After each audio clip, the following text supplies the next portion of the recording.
As countries around the world band together to battle the COVID-19 pandemic, some intelligence experts are raising concerns that China could be fudging their numbers when it comes to the outbreak in their region. Now, Conservative leader Andrew Scheer has added his name to an open letter criticizing China's handling of the COVID-19 pandemic. He joins me now from Ottawa. Hello, Mr. Scheer. Nice to see you. Thank you for joining us today.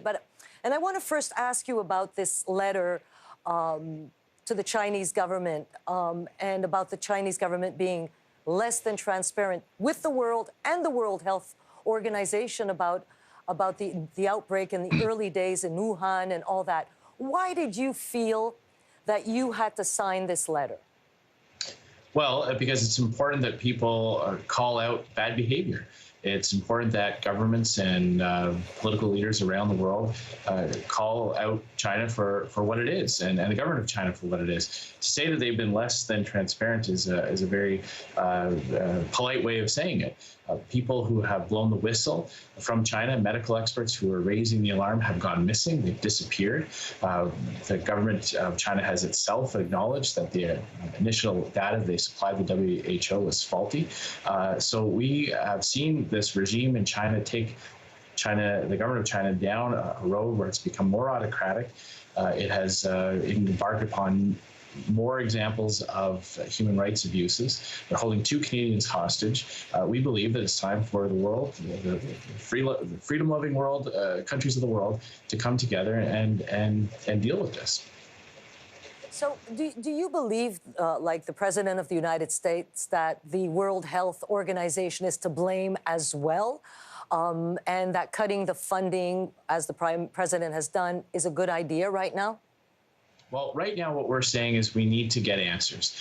We acknowledge that the World Health Organization can play a valuable role in sharing information and help coordinating efforts to deal with global health threats. The problem is when you have an institution that relies on governments to provide it with accurate data, and when you have a country like China providing false information, deliberately trying to conceal the extent of the pandemic in the early days, then you have flawed information flowing to other countries. So there were Canadian experts, including the Canadian military intelligence wing, who were warning this government to take action earlier.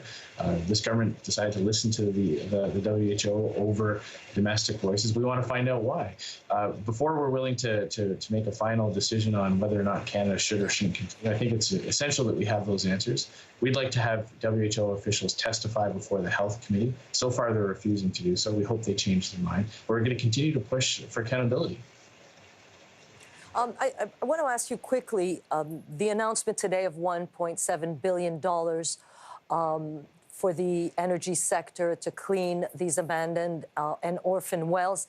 Is that good news? Is that a good first step? Where do you place that?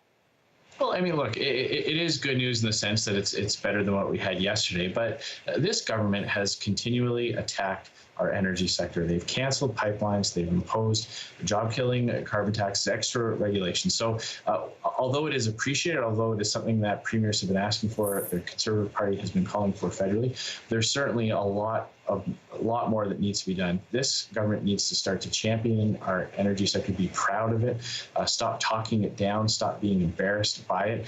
In the short term, with all the things that are happening to the energy sector right now, while this will be helpful, the scale of the calamity is so great that we need some big measures to help with liquidity, help make sure that these companies survive.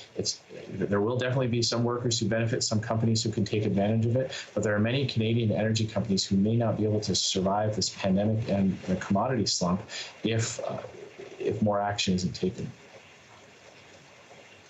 Oh, okay, I'm going to jump to another topic here. There is talk that we are all living different lives. So will MPs live these different lives with the sort of virtual sessions in the House of Commons. I know that you're not, you don't quite like that idea, but bringing MPs here means you bring security, you bring a whole bunch of other people as well, and social distancing or physical distancing becomes very difficult. So how do you solve getting the institution to function properly and while keeping this physical distancing? Well, we've proposed a very responsible work plan to take all those considerations into account. First and foremost, we're talking about a reduced number of members of parliament, so not the full 338. We're talking drastically reduced, less than 50 MPs. In a chamber built for 338, we believe there'll be plenty of space for people to maintain that social distance. It also means we'll need fewer security guards. We won't need cafeteria services. We won't need as many people working in printing and the support staff.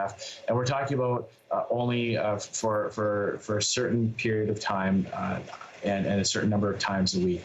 We believe that's responsible. We also believe it's essential because we're getting better results for Canadians when opposition parties are able to play their role and do their job. In order to get better products, better programs, better services, we need that accountability. And I think we'll be talking about this for the next couple of weeks because no decision was yet made. Andrew Scheer, thanks so much for talking to us. Thank you very much.